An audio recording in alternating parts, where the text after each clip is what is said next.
Welcome to Patrick's Scale Studio. My name is Patrick. I'll be your host.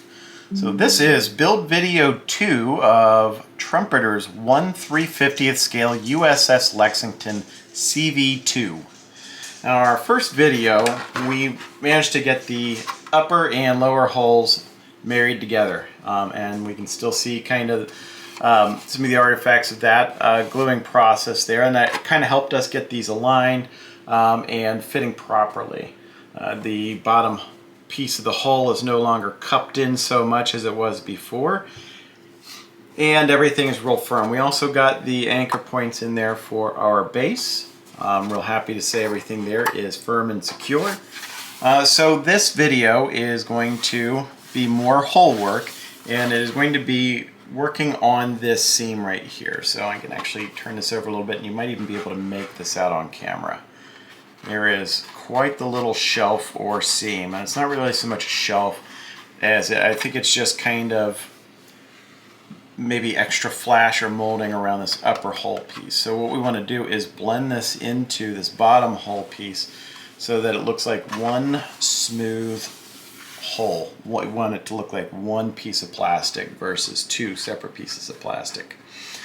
Something I've done in the meantime before I started filming was I installed some of this evergreen strip styrene here.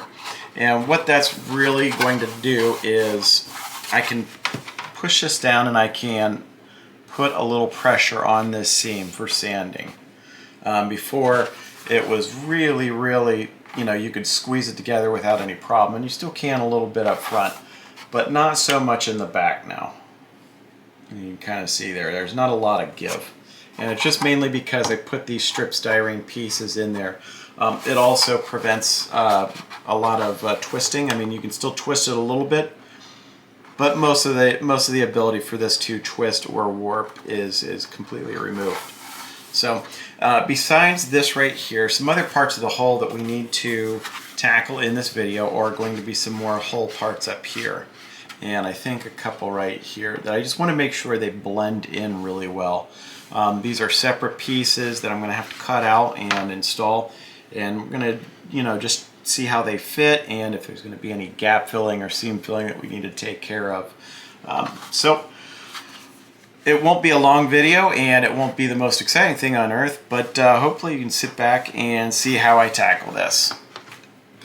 Alright, so as I mentioned, there are a couple hull parts here that have to go on. I want to do that while I'm working on seam filling and trying to clean things up, because again, from the looks of pictures, these parts that are going on are supposed to almost look like, again, part of the hull, in that this is one large piece of plastic versus these being and appearing to be separate parts on there. So step 1, page 6 here, looks like a lot of that is, actually all of it is B sprue. So that's easy enough for us to take a look at real quick. I've got the B sprue, and this is the starboard side, which is this middle picture right here. So we're going to go ahead and start there and start off with B17, which is right there. All right, so let me get some sprue cutters here. And we will pull this off and have a quick look at how this lines up on here. So, all right, there's going to be hanging out in the breeze, and so is this for the time being. So B17 goes up here. And looks like there's a little bit of flash to clean off right here. So let's go ahead and get that flash cleaned off.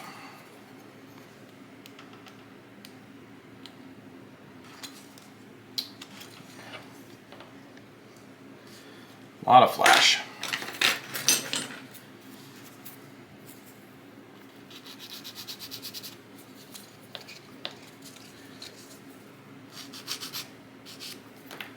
Alright, so that looks a little bit cleaner right there. I'm not too worried about the sprue nibs up here for the time being. I just want to get this on and get this in place and see how that goes.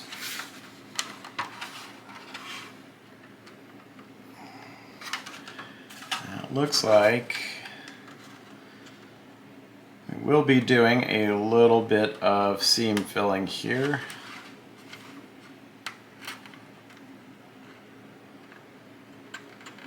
Just to properly blend that in, because you can definitely make out where that goes. And again, according to pictures, it looks like this shouldn't be so angular. It looks like this should be a much more smooth transition as well. So that it might take a little bit of creativity in order to kind of get that blended and feathered in properly. So I'm going to go ahead and get this back, sprue nipped off here, and just going to get a little piece of tape here.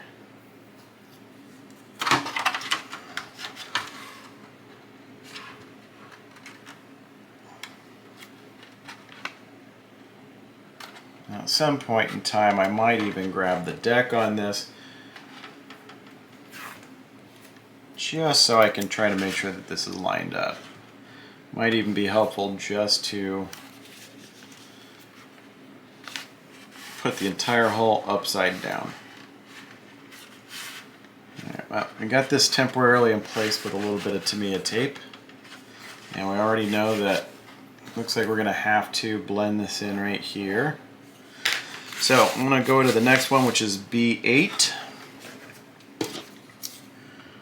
And that looks like it's right here.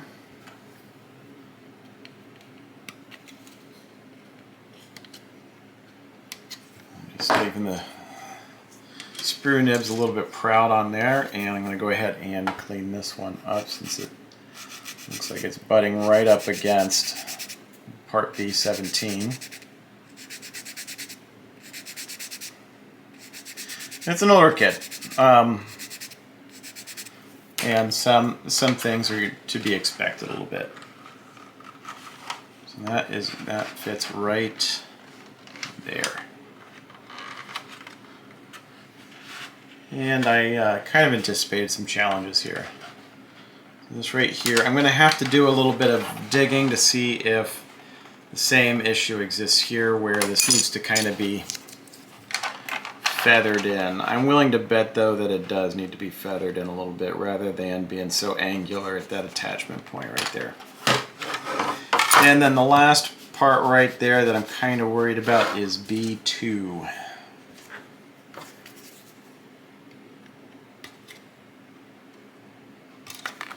Alright, B2, definitely going to have to clean up these sprue nibs right off the bat.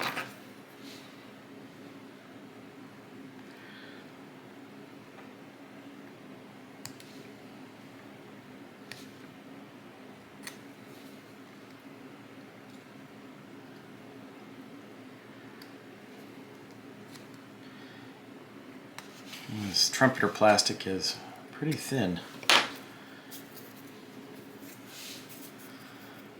Alright, so just a little bit of sanding. I'm not trying to get these into perfect shape by any means. Mainly just so I can kind of get them in place and have a look at the fit.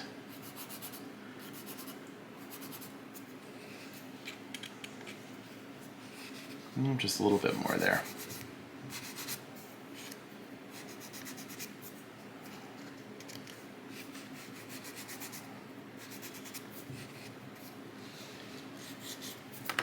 All right, so this right here, yeah, maybe I was wrong here. Looks like there's two little mounting points. All right, so that goes right there. And I think from the pictures I was able to find online, this does kind of jut out a little bit here in a little bit more of an angular fashion, and it's not so feathered into the rest of the hull. But again, subject to checking here. So I know that we've got this to worry about. I think we've got this part here to worry about. And I don't think this so much is going to be a worry, although I'll probably try to get it on here. I like to get these in place anyway before priming starts. So let me go ahead and see if I can get this into a better place here off camera. All right, so I'm going to be very, very gentle with this. What I had to do was take the deck and put it into place because, and I'll show you on the port side, even though I got the starboard side kind of temporarily in place, is you can see where that piece, this piece right here for the port side, is supposed to line up on the bottom side of the deck and also up at the bow. So I lay this back down here. Again, just on the starboard side here, I kind of temporarily tack the deck in place with some Tamiya tape, and did the same here up at the bow. And with the deck in place and the bow right there, I kind of have a small idea now, a small better idea of exactly where this should go. So I'm going to take a little bit of quick setting. And I want to be very careful with this stuff because I don't want this to wick its way down and attach anywhere else. I just want it temporarily attached right here.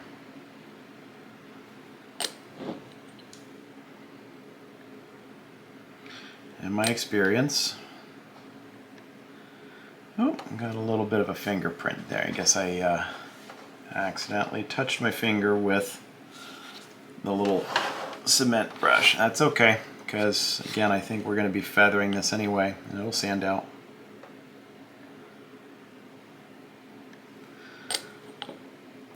The only place I want this connecting right now is just to the hull piece. I don't want anything wicking down to the deck.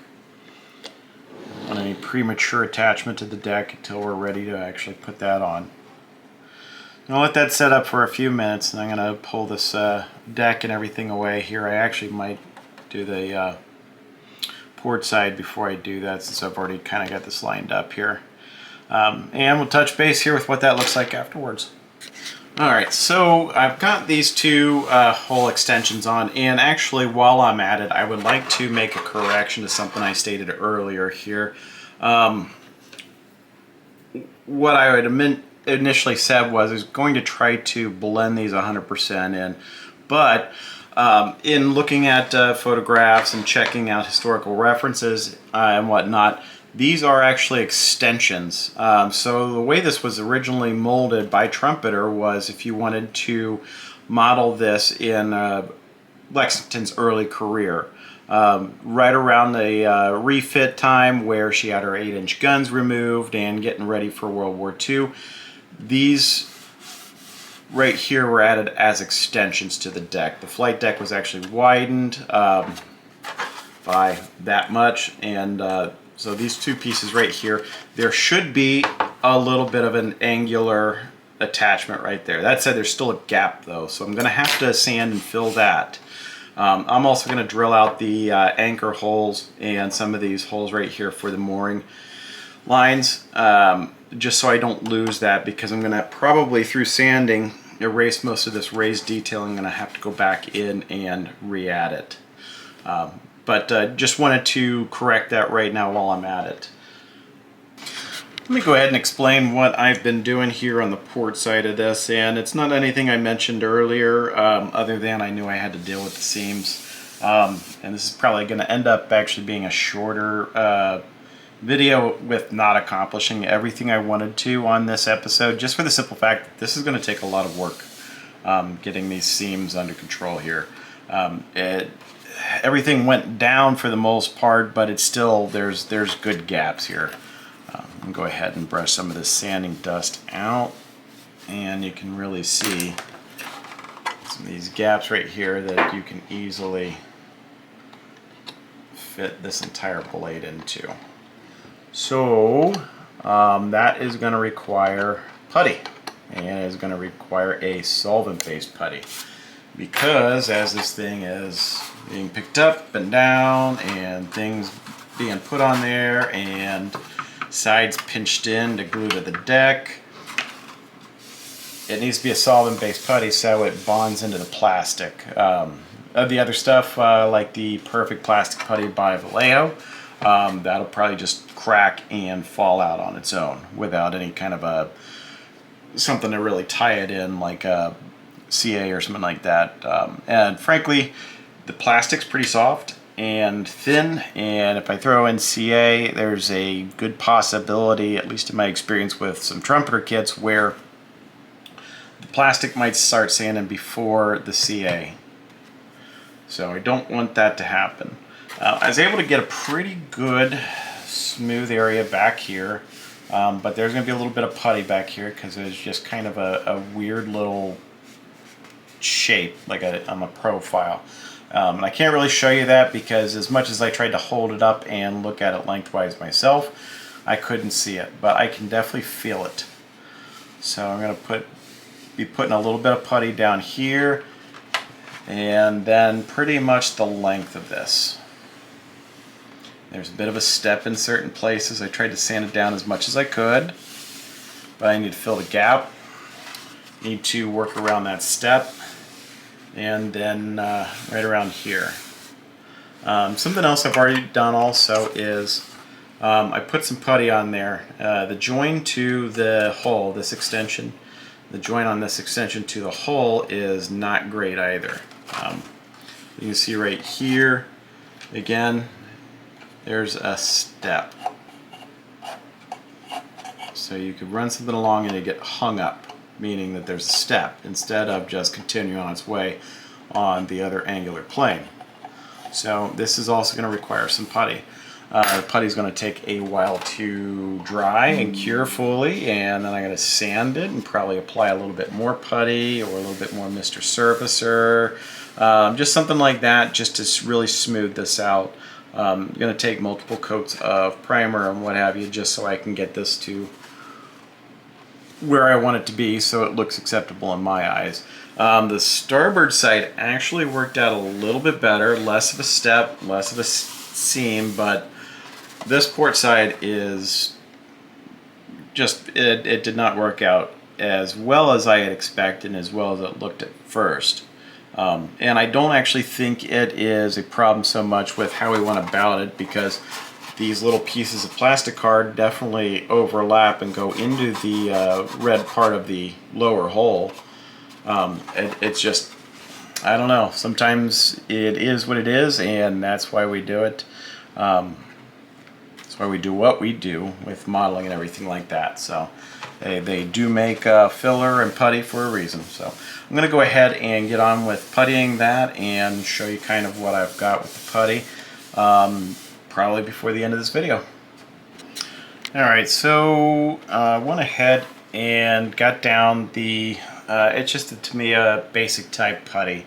It's a solvent-based putty, so the plastic reacts to it, and just, as you can see, I kind of put it in a pretty thick layer, like icing on a cake, just because I really needed to fill that seam, and I need to feather out a step there in the hull.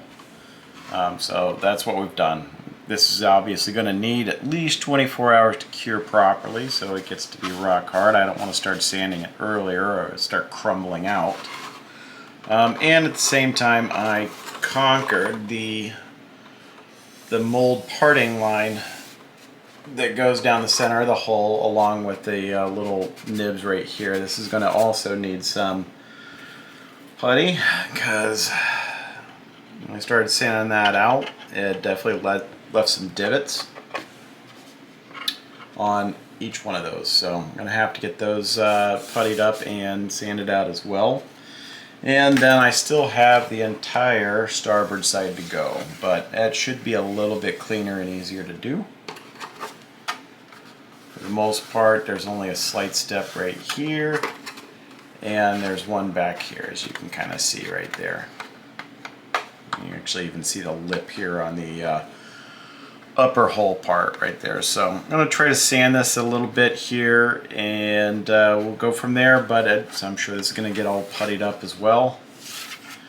And no sense in boring you any further with that kind of work.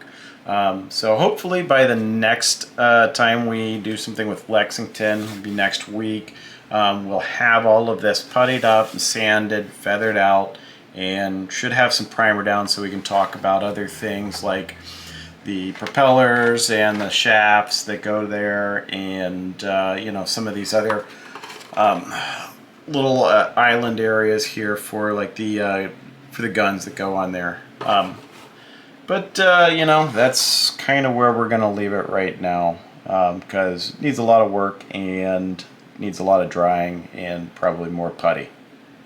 So until I see you next week, stay safe and happy modeling.